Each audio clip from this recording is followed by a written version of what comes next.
There are thresholds in your life that you do not recognize until you have already crossed them. They are not grand, arched doorways flanked by stone lions, but quiet, unassuming frames, the kind you pass through every day without a second thought. A hallway, a landing, the simple wooden door to a friend's apartment. You only feel the change in the air after the latch has clicked shut behind you. When you realize the room you have entered is not the one you just left, and the person you were a moment ago has been left on the other side.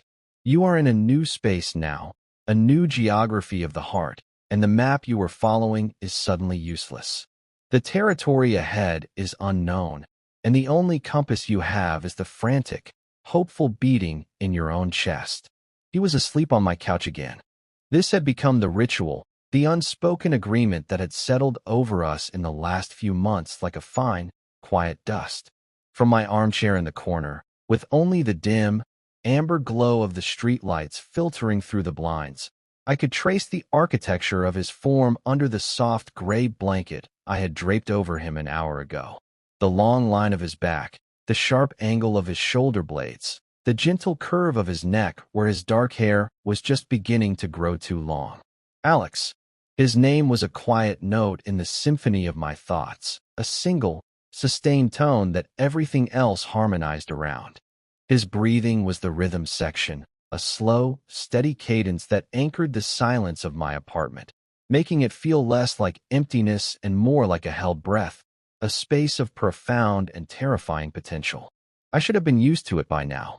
This was, by my count, the 17th time in 8 weeks that a movie night or a late-night talk had bled into the early hours, ending with him murmuring something about being too tired to make the 2-flight journey up to his own apartment, his own empty bed.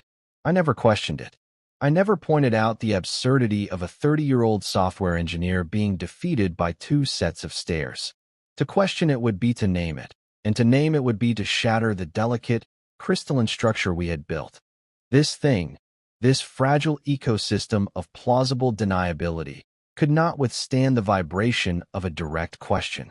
So I would just nod, fetch the gray blanket from the trunk at the foot of my bed, and retreat to my armchair or, on nights when my own exhaustion was too great, to my bedroom, leaving the door slightly ajar. Leaving the door ajar was my own silent contribution to the ritual. It was a concession, a quiet flag of surrender to a battle I was fighting entirely within myself. It said, I am not closing you out. It said, this space between us is permeable. It was also an act of profound cowardice. A closed door was a boundary, a statement. An open door was an invitation, a question. But a door left ajar was a whisper, a thing that could be misinterpreted, a thing that offered no certainty. It was the perfect architectural metaphor for my own heart. Not barricaded, but not thrown open, either. Just cracked enough to let the light, and the sound of his breathing, spill in. Tonight, I had chosen the armchair, nursing a cup of tea that had long gone cold.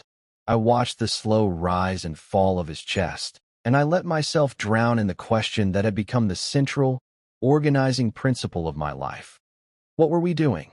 Our friendship had been an accident of modern commerce, a comedy of errors orchestrated by a faulty algorithm and a shoddy manufacturing process.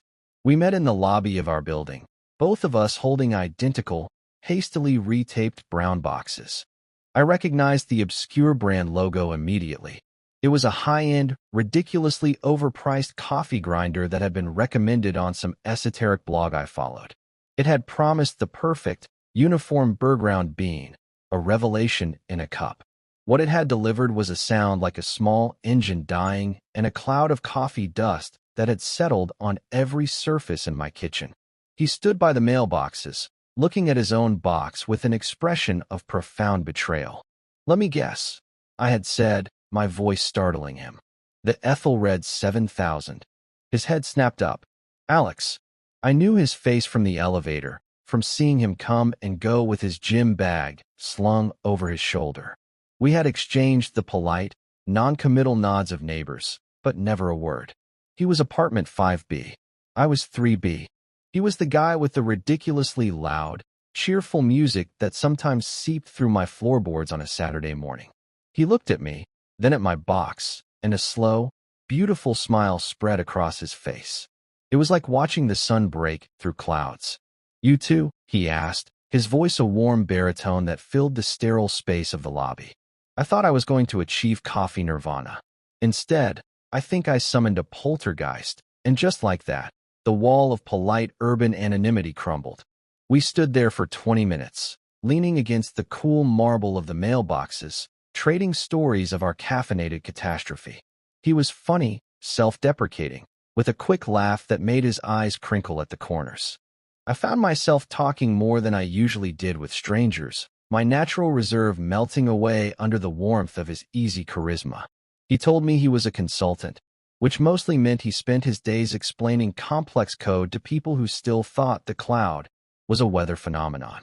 I told him I was a photographer, which mostly meant I spent my days trying to convince light to behave in interesting ways. By the time we finally headed for the door to walk to the post office together, it felt less like a chance encounter and more like a reunion with a friend I had not realized I was missing. That was the foundation.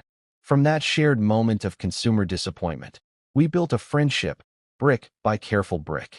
It was easy, frighteningly easy. Our apartments became extensions of each other's. He would text me from the grocery store, "Need anything?" And I would text him when I was making too much pasta. Dinner in 3B if you want it. We discovered a shared love for old sci-fi movies, for rainy Sundays, for the specific brand of spicy chili crisps sold at the market down the street. He had a girlfriend then, a woman named Sarah who was beautiful and smart and, from what I could tell, perpetually unimpressed by him. I met her a few times. She was polite to me in the way one is polite to a piece of furniture that happens to be in the room. She never seemed to see the Alex I saw. The one who could spend an hour trying to coax a stray cat out from under a car. The one who kept a running list of terrible puns in a notebook on his phone. The one whose eyes held a deep, oceanic loneliness when he thought no one was looking. I saw it, though. I saw it all. And that was the problem. For me, the line between friendship and something more had blurred almost from the beginning. It was not a sudden, crashing wave, but a slow, inexorable tide. It was in the way my stomach would tighten when I heard his key in the lock of his apartment upstairs. It was in the way I found myself saving articles or funny pictures specifically to send to him, just to get that quick, three-dot bubble of his reply. It was in the sharp, painful pang of something that felt dangerously like jealousy when I saw him with Sarah, his arm slung casually around her shoulder. I was a photographer. I was trained to observe, to notice the minute details, the subtle interplay of light and shadow that reveals the true nature of a subject. And I had turned my lens, my entire focus, onto him. I studied him like a rare composition, memorizing the way a stray lock of hair fell across his forehead, the exact shade of his eyes when he laughed, the particular cadence of his footsteps in the hall. I kept it all locked away, of course. I built a fortress around that feeling, a high-walled city of silence. He was my friend. My best friend. He was straight. Those were the facts, the load-bearing walls of our reality. To confess my feelings would be to take a sledgehammer to that foundation. It would be an act of selfish destruction, risking the quiet, comfortable architecture of our friendship for a hope that was nothing more than a ghost. So I became an expert in emotional camouflage. I learned to keep my voice steady when he talked about Sarah, to make my smile look genuine, to treat the casual, friendly touches, a hand on my shoulder, a playful shove, as if they meant nothing more to me than they did to him. It was a constant, low-level performance, a role I played so well that I sometimes almost convinced myself. But then there would be moments, quiet moments, when the mask would slip. Moments like this, in the deep blue of the night, watching him sleep, where the truth of my longing was the only real thing in the room. The shift, when it came, was not subtle. It was a tectonic event, a fault line cracking open the landscape of our friendship and altering it permanently. It began, as so many shifts do, with an ending. His ending with Sarah. It had been brewing for months, a low-pressure system on the horizon that I had watched with a complicated mixture of dread and a secret, shameful hope. He would come down to my apartment after a fight with her, his usual bright energy dimmed, his shoulders slumped. He would not talk about the details, not really. He would just sit on my couch, nursing a beer, and stare at the television without seeing it, the silence in the room thick with all the things he was not saying. I would just sit with him, offering the quiet company that was the only real comfort I had to give. I became a harbor, a safe place for his ship to anchor when the seas of his own life were too stormy. The final breakup was brutal. He showed up at my door one Tuesday night, his face pale and drawn, his eyes looking hollowed out. He was holding a cardboard box filled with his things from her apartment, a few books, a sweatshirt, a framed photo of them that was now cracked down the middle. He did not even have to say the words. I just stepped aside and let him in. He set the box down by the door as if it were radioactive, then walked to the center of my living room and just stood there, looking lost. He finally looked at me, and his eyes were glistening. She said I was emotionally unavailable, he whispered, the words sounding foreign and strange in his mouth. She said it was like living with a ghost, a friendly ghost, but still a ghost. He sank onto my couch, not with the easy familiarity of a friend, but with the heavy, boneless collapse of someone whose strings had been cut. I sat down next to him, leaving a careful, respectful distance between us. I did not know what to say. The truth was, I understood what she meant. There was a part of Alex he kept locked away, a central room in the house of himself that no one was ever invited into. He lived in the bright, sunny foyer, greeting everyone with a smile, but the door to the core of him remained shut. I had always sensed it, that carefully guarded perimeter. "I'm sorry, Alex," I said, and the words felt like small, smooth stones, wholly inadequate to fill the chasm that had opened up in front of him. He just shook his head, not in disagreement, but in a kind of dazed wonder. "The thing is," he said, his voice cracking, "I think she's right." He finally turned to look at me, and the raw vulnerability in his gaze was a physical blow. "How do you do it, Leo? How are you so okay with being quiet? With being alone?" The question stunned me. Me, who spent half my life feeling like my skin was a poorly constructed barrier against the overwhelming noise of the world. Me, who felt a loneliness so vast sometimes it felt like a geographical feature. But I understood what he was asking. He was not asking about solitude. He was asking about stillness. He, a man of constant motion, of forward momentum, had been thrown into a sudden, jarring halt, and he did not know how to exist in the silence. "I'm not always okay with it," I admitted, my voice barely above a whisper. I've had more practice." That night was the first time he fell asleep on my couch. We did not watch a movie. We did not even talk much more. He just stayed, a silent, wounded presence in my living room. At some point, deep into the night, I looked over and saw that his head had fallen back against the cushions, his eyes closed, his face finally relaxed in the temporary peace of sleep.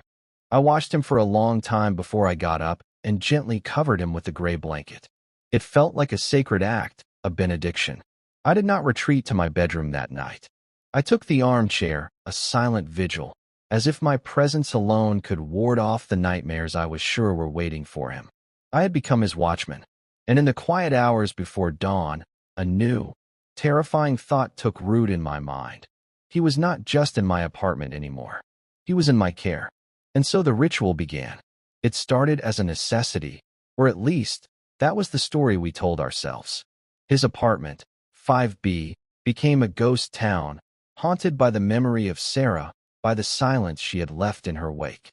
"It's too quiet up there," he would say, his excuse a thin veil over the raw need in his eyes. "Can I just hang out here for a bit?"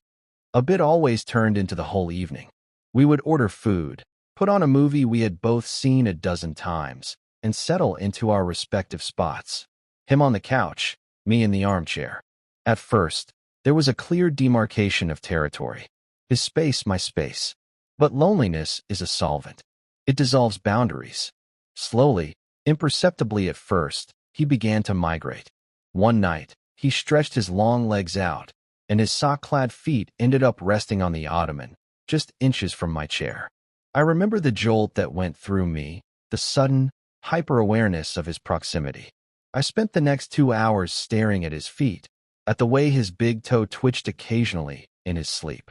Another night, he eschewed the neat, rectangular shape of the couch and sprawled, his head at one end, his feet at the other, effectively claiming the entire piece of furniture. This pushed me from my armchair. If I wanted to watch the movie, I had to sit on the floor, my back against the couch. I could feel the warmth of him through the cushions, could smell the faint, clean scent of his shampoo. My entire nervous system was on high alert, cataloging every tiny sensory input, every shift in his weight, every soft sigh. The real turning point, the moment the ritual codified itself into its final, most intimate form, came about a month after the breakup. We were watching an old, black and white noir film, the kind with long shadows and longer silences.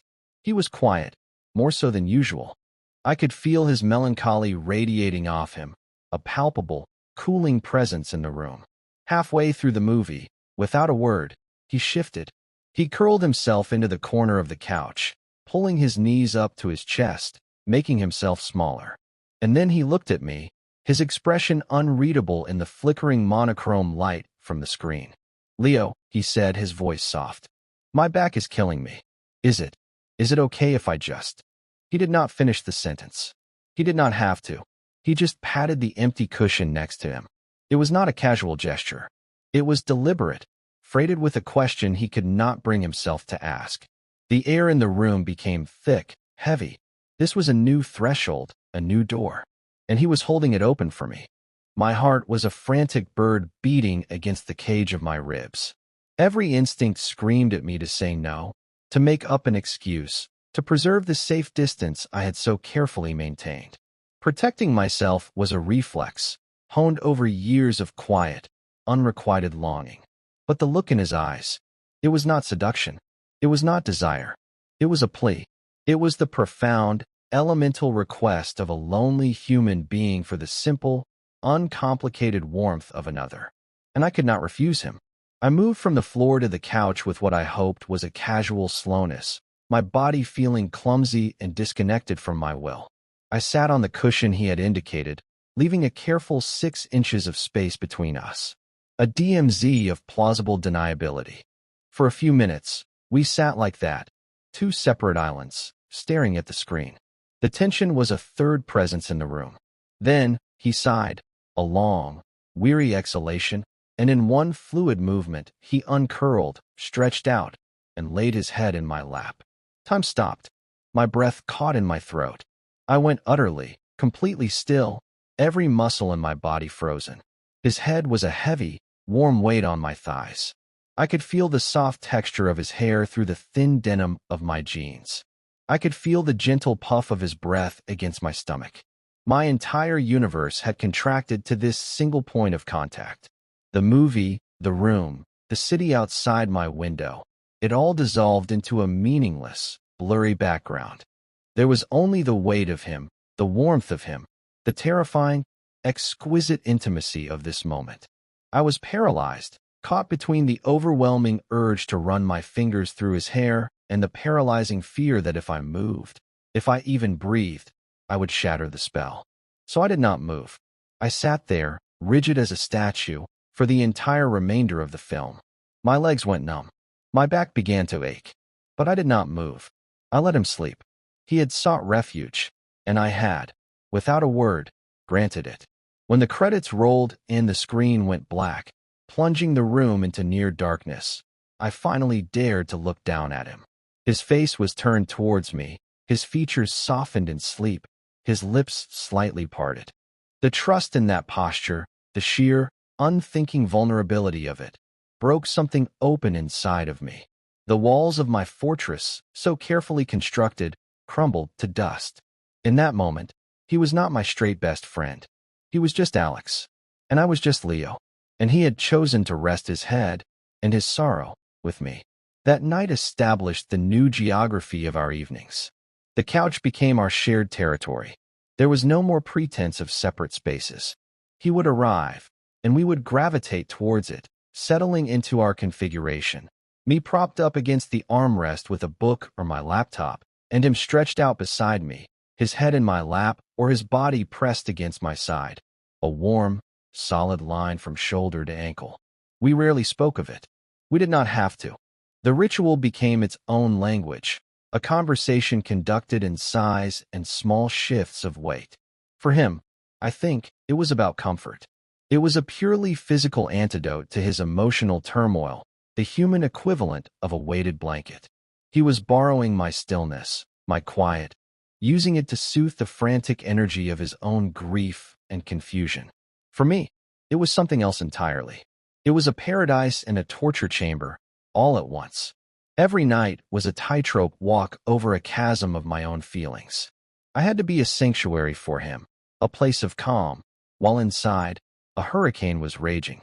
My body, which I had trained to be a quiet, unobtrusive servant to my mind, was suddenly screaming with a will of its own. My skin burned where he touched me. The scent of him, a mix of clean laundry, the faint, spicy notes of his deodorant, and something that was just uniquely him, was an intoxicating, dizzying thing. I learned the rhythm of his sleep, the way his breathing would deepen just before he drifted off, the small, involuntary twitch of his fingers. I learned that he sometimes mumbled names in his sleep, and my heart would stop every time, waiting, dreading, to hear Sarah's. He never said it. Some nights, the proximity was almost unbearable. He would shift in his sleep, his arm draping across my chest, his face nuzzling into my side. In those moments, the line between comfort and something else felt so thin it was transparent. I could feel the steady, slow beat of his heart against my ribs, a counter-rhythm to the frantic pounding of my own. I would lie awake for hours, trapped, my mind racing. Was this just what friends did? Was this level of physical intimacy normal for him? I had no frame of reference. My friendships had always been built on conversation and shared interests, not this deep, tactile closeness.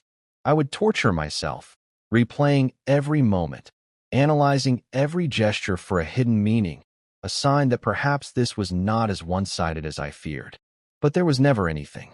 His actions were always couched in the plausible deniability of sleepiness, of seeking comfort. He never looked at me with anything that resembled desire. His eyes, when he was awake, were filled with a deep, fraternal affection and nothing more. Or so I told myself. The escalation from the couch to my bed was so gradual, so logical, that I did not even see it as an escalation at first. It was a problem of ergonomics. "Leo," he mumbled one night, shifting uncomfortably in my lap. "I love your couch, I really do. But I think it's permanently reshaping my spine into a question mark." He sat up, rubbing the back of his neck, and looked at me with a sheepish grin. "My place is still a morgue. What do you say? What if I just crash on the floor in your room? I'll be quiet as a mouse. I just can't do another night on this lumpy beast, my bedroom. My sanctuary. The most private space in my already private life." The thought of him in there, on the floor, just a few feet from where I slept, sent a fresh wave of panic and exhilaration through me. It felt like a significant breach of protocol, a crossing of a final, internal border. But looking at his tired, hopeful face, I heard myself saying, "Don't be an idiot. You're not sleeping on the floor. The bed's big enough." The words were out of my mouth before I could stop them. They hung in the air between us, shimmering with implications. A new clause had been added to our unspoken contract. He blinked, surprised. "Are you sure? I don't want to intrude, it's fine," I said, my voice sounding much calmer than I felt. It's just a bed, but it was not just a bed. It was a continent, an ocean, a whole new world. The first night he slept there, I lay on my side of the mattress, a rigid, unmoving plank of wood, my back to him. I was acutely aware of every single thing. The dip in the mattress from his weight, the sound of him turning over, the rustle of the sheets, the warmth radiating from his body across the few inches of empty space between us. I did not sleep at all. I just lay there, listening to him breathe, feeling as if I had a small, dormant son in my bed with me. This became the new ritual. The couch was abandoned. Our evenings would end with us retreating to my room. We developed an unspoken choreography. He would use the bathroom first, and when he came out, smelling of my mint toothpaste, I would go in. We never undressed in front of each other. We respected the invisible walls of modesty. But then we would lie down in the same bed, separated by a sliver of cool sheet, and pretend it was the most normal thing in the world. We were two roommates, two brothers, two friends sharing a space out of convenience. We were liars. The space between us and the bed began to shrink. It was a slow, glacial drift. A few weeks into the new arrangement, I woke up in the middle of the night to find that we had both rolled towards the center. My arm was thrown over his waist, his back pressed firmly against my chest. His hand was resting on top of mine. We were tangled together like roots, a single, breathing organism. My first reaction was a jolt of pure, uncut panic. I started to pull away, to disentangle myself, to restore the safe, empty space. But he stirred, and in his sleep, he mumbled my name, a soft, questioning sound. And then he pressed back against me, a small, unconscious movement, a seeking of warmth, of contact. And I stopped. I held my breath, and I let myself stay. I wrapped my arm more securely around him, threaded my fingers through his, and rested my chin on his shoulder. It felt like coming home to a country I had only ever seen in my dreams. For the first time in what felt like a lifetime, I felt a sense of profound, unequivocal peace. I fell back asleep holding him, and for the first time, I did not dream. This was our new normal. We slept like that every night. Entwined, limbs overlapping, our breathing synchronized. The pretense of separation was gone, washed away in the tides of sleep. During the day, we were still Leo and Alex, best friends. We talked about work, about movies, about the weird smell in the hallway. We maintained the fiction. But at night, in the darkness of my room, we were something else. We were two bodies seeking solace, two lonely souls who had found a temporary cure in the simple, profound act of holding and being held. I lived for the nights. The days became a long, anxious waiting period, a time to be endured until I could feel the solid, reassuring weight of him next to me again. I was addicted to the comfort, even as I was terrified by the ambiguity. I was living in a beautiful, fragile dream, and I knew, with a certainty that chilled me to the bone, that eventually, I was going to have to wake up. The crossing did not happen with a crash of lightning or a roll of thunder. It arrived in a hush, on a Tuesday night that was no different from any other. A storm had been raging outside all evening, the rain lashing against the windows, the wind moaning a low, mournful song around the corners of the building. The weather seemed to have seeped inside, creating a sense of insulated intimacy, as if my small apartment were the only safe, dry place in the world. We were in bed, lying on our sides, facing each other. The only light came from my digital alarm clock, its red numbers casting a faint, demonic glow on our faces. We were not touching, for once. A few inches of space lay between us, a quiet, charged emptiness. We had been talking, our voices low, about nothing important. Childhood memories, stupid mistakes, dreams we had both let go of. The conversation had wound down, and we had fallen into a comfortable silence. But this silence felt different. It was not the sleepy, contented silence of nights past. It was active, alert. It had a weight and a texture. I could feel him looking at me in the dark, and I could feel my own gaze fixed on the faint outline of his face. My heart began to beat a little faster, a nervous, insistent rhythm against the backdrop of the rain. He broke the silence. His voice was a bare whisper, so quiet I almost thought I had imagined it. "Leo." "Yeah." I whispered back, my throat suddenly dry. He was quiet for a long moment. I could hear him breathing, a slow, deliberate inhale and exhale. He was gathering himself, building a bridge of courage to cross the space between us. I waited, my entire being focused on him, on what he would say next. The air grew thick with unspoken things, with months of shared silence, of ambiguous touch, of carefully unspoken need. "Can I ask you something?" he finally said. "And you have to promise you will not laugh or freak out." "I will not." I promised, my voice steadier than I felt. My mind was racing, trying to anticipate what was coming. Was he going to ask about the sleeping arrangements? Was he going to say he felt weird about it, that he wanted to go back to his own apartment? A cold dread began to pool in my stomach. The dream was ending. He was waking up. He took another deep breath, This is going to sound crazy. Try me. And then he said the words that recalibrated my entire world. The words that took the fragile, crystalline structure of our ambiguity and shattered it into a million pieces, leaving something raw and real and terrifying in its place. Would it be okay, he whispered, his voice trembling slightly, if I kissed you? I could not breathe. I could not think. The question hung in the air between us, a living thing. It was not a proposition. It was not a seduction. It was a plea for permission. It was the most vulnerable thing I had ever heard.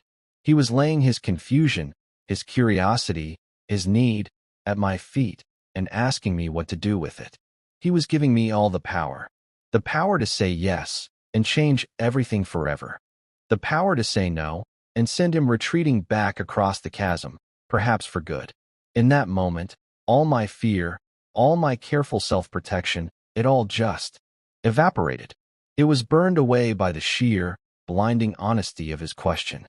He was not the unknowing initiator anymore. He was just Alex, lost and searching in the dark, and he was asking me for a light. I did not answer with words. Words were inadequate. They were the clumsy tools we had been using to build our fictions. This moment required a different language. I closed the small gap between us. I lifted my hand and gently, tentatively, cupped his cheek. His skin was warm, the faint stubble a rough, pleasant texture against my palm. He leaned into my touch, a small, almost imperceptible movement, and closed his eyes. It was all the answer he needed. It was all the answer I needed. I leaned in and kissed him. It was not a passionate kiss. It was not desperate or hungry. It was quiet. It was unbelievably soft. It was a question and an answer all in one. It was the taste of mint toothpaste and something else, something that was just him. It was a kiss of profound, staggering tenderness. It was a conversation we had been waiting months to have, and it was happening now, in the silent language of touch. It lasted only a few seconds, but it contained everything. All the lonely nights, all the unspoken longing, all the fear, all the hope. When we broke apart, we were still just inches from each other. I could feel his breath on my lips. I kept my hand on his cheek, my thumb stroking his skin. He opened his eyes. In the dim red light, I could see they were shining. Oh, he breathed out, a single, wondering syllable. Okay, he did not say anything else. He just shifted closer until his forehead was resting against mine. He reached out and took my other hand, his fingers lacing through mine, a firm, sure grip. And that was how we fell asleep.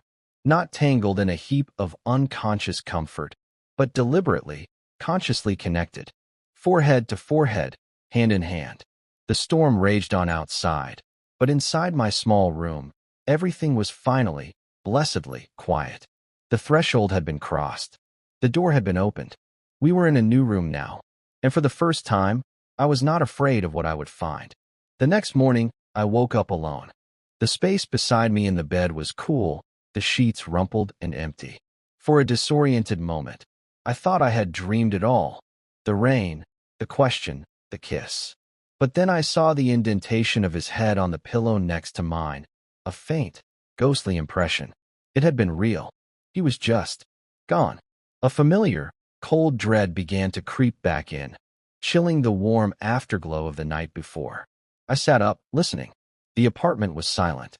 No sound of the shower, no clatter of coffee cups from the kitchen. I checked my phone. No text.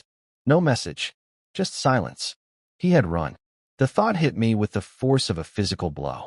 After that moment of staggering vulnerability, of pure, unshielded honesty, his fear had won. He had woken up in the clear, unforgiving light of morning and fled from what we had done, from what it might mean.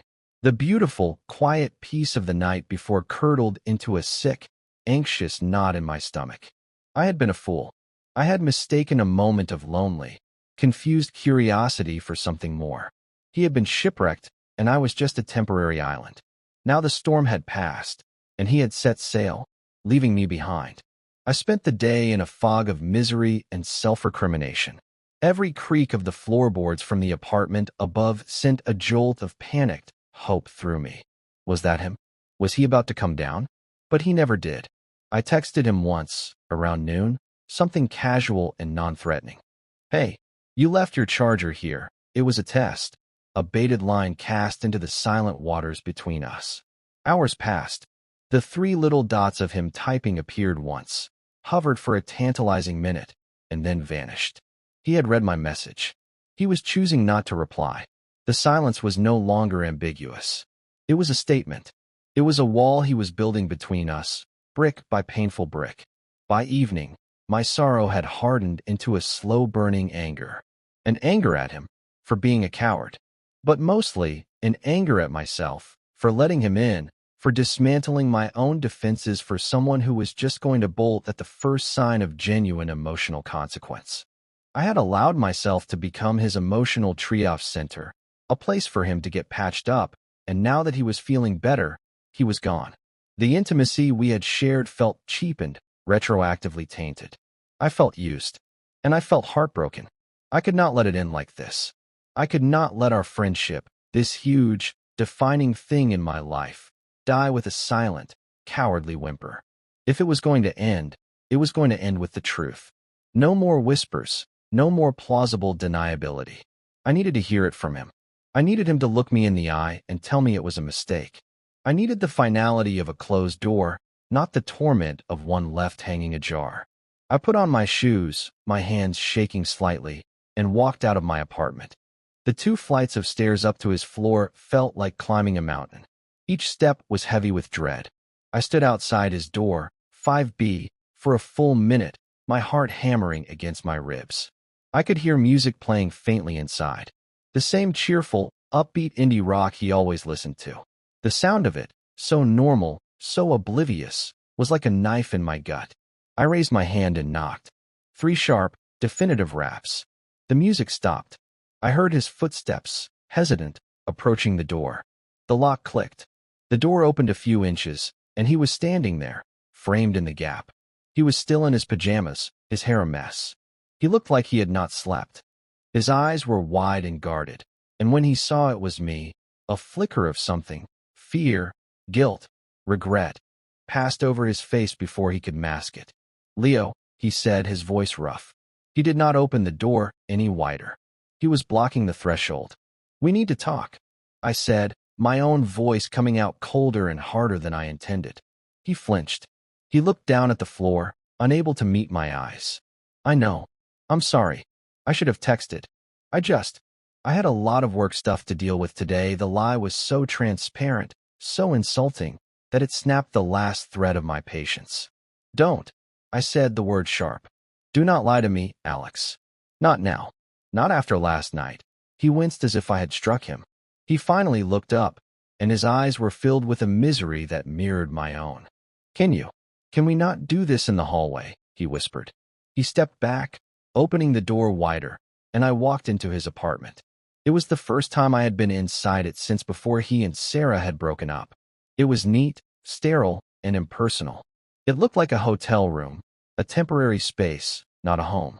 The box of his things from Sarah's was still sitting by the door, unopened. He had not moved on. He had just moved his grief 2 floors down, into my bed. He closed the door behind me, and the sound of the latch clicking shut felt unnervingly final. He leaned his back against it, as if to prevent any escape. We stood on opposite sides of his living room, the space between us feeling like a mile-wide canyon. "Why did you run?" I asked, my voice quiet now. All the anger burned out of it, leaving only a hollow ache. He shook his head, running a hand through his already messy hair. "I didn't run," he started, but the words died on his lips. He looked at me, and his facade crumbled. "Okay, I ran. I woke up this morning, and you were there, sleeping, and it was the most peaceful thing I've ever seen. And it terrified me, terrified you." I asked, bewildered. "Why? What were you afraid of?" "Everything," he burst out, his voice cracking with emotion. He pushed himself off the door and started pacing, his movements agitated, caged. "I'm afraid of what it means. I'm afraid of what I'm feeling. I'm 29 years old, Leo. I've only ever been with women. My whole life, my whole identity, is built on this one idea of who I am. And then there's you." He stopped pacing and looked at me, his eyes wide with a desperate, pleading confusion. "What is this? What are you doing to me? The question was an accusation. It was a deflection, and it infuriated me. What am I doing to you? I shot back, my voice rising. You're the one who showed up at my door. You're the one who fell asleep on my couch. You're the one who crawled into my bed night after night. You're the one who asked to kiss me. I didn't do anything, Alex. I let you. The words tumbled out, a torrent of frustration and hurt. I have been right here, quietly in love with you for 2 years, watching you with her, being your shoulder to cry on, letting you use my apartment and my body as your own personal fucking comfort blanket, and I never once asked for anything. I never pushed. I never crossed a single line that you didn't draw first. So don't you dare stand there and ask me what I'm doing to you. The silence that followed my outburst was absolute. He stared at me, his face pale, his mouth slightly open. The words, "in love with you," were hanging in the air between us, glowing like a neon sign. I had not meant to say them. They had escaped, a confession torn from me in the heat of the moment. I felt a wave of nausea. I had done it. I had taken the sledgehammer to the foundation. It was all going to come crashing down. He took a hesitant step towards me, and then another. He stopped when he was just an arm's length away. His expression was no longer terrified or confused. It was something else. It was wonder. "You're in love with me?" he whispered, as if he were testing the reality of the words. I could not speak. I just gave a single, jerky nod, my eyes burning with unshed tears. I felt completely exposed, my heart laid bare on the floor between us. He closed the remaining distance. He reached out, not to touch my face, but to gently take my hand. His fingers were cold, but his grip was firm. "I'm so stupid," he said, his voice thick with emotion. "I'm such an idiot." He looked down at our joined hands, then back up at my face. All this time, all these months, I thought I was just lonely. I thought I just needed a friend. I kept telling myself that what I felt for you, the need to be near you, the way I can't seem to breathe right when you're not in the room. I told myself it was just because you were safe. Because you're my best friend. He took a shaky breath. But last night, when I kissed you, it wasn't about comfort, and it wasn't curiosity. It was like I'd been walking around my whole life in a room with all the lights off, and you finally flipped a switch. And I saw everything. He squeezed my hand. "It's you, Leo. I think it's always been you." I was just too scared and too stupid to see it. The honesty in his voice, the raw, unvarnished truth in his eyes, washed over me, extinguishing all my anger, all my fear. He was not rejecting me. He was not running from me. He was running from himself, from a truth so large and life-altering that it had shaken the very foundations of who he thought he was. And my confession, my angry, desperate confession, had been the thing to finally make him stop running and turn around. "You're not stupid," I whispered, my voice hoarse. You've had a lot to process." A tear escaped his eye and traced a path down his cheek. He did not wipe it away. "I'm sorry I ran," he said, his voice choked. "I'm so sorry I hurt you." I woke up, and I felt this joy that was so big it felt like it was going to break me. And right behind it was this tidal wave of panic. I didn't know how to hold both of those things at once. So I did what I always do. I ran back to the part that felt familiar. The fear. He looked at me, his gaze intense and unwavering. "I don't want to be afraid anymore." He let go of my hand, only to bring both of his up to cup my face, his thumbs gently stroking my cheekbones. Can we start over?" he asked, his voice barely audible. "Not our friendship, but this. Can today be day one?" I leaned into his touch, a wave of relief so profound it made me dizzy. I closed my eyes and just breathed him in. The fear was gone. The ambiguity was gone. All that was left was this. Him. Me. A new, terrifying, and beautiful truth. "Okay," I whispered. "Day one," he smiled, a real, genuine smile that reached his eyes for the first time that day. And then he leaned in and kissed me again. This time, there was no hesitation. There was no question. It was a kiss of homecoming. A kiss of beginning. It was a promise. The days that followed were a process of quiet, deliberate reconstruction. We were not just friends anymore, and we were not yet comfortable in the shape of something new. We were architects designing a new kind of structure, learning the language of this new space as we built it. The first few days were marked by a gentle, hesitant choreography. A hand held while we walked to the grocery store. A kiss goodbye at my apartment door, even though he would be back in a few hours.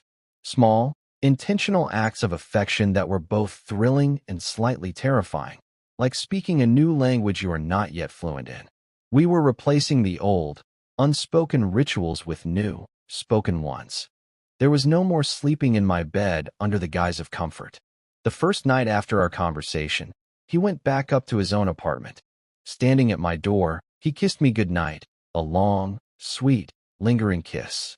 "I'll see you in the morning," he said. And as I watched him walk up the stairs, I felt a pang of the old loneliness, the absence of his warmth beside me. But it was quickly replaced by something else, a sense of rightness. We were building this on a new foundation, one of choice, not of need. He was not coming to my bed because he was running from his own. He would come to my bed, when he was ready, because he was choosing to be with me. He started clearing the ghosts out of his own apartment. A few days later, I came upstairs to find him finally going through the box from Sarah's. He was not sad.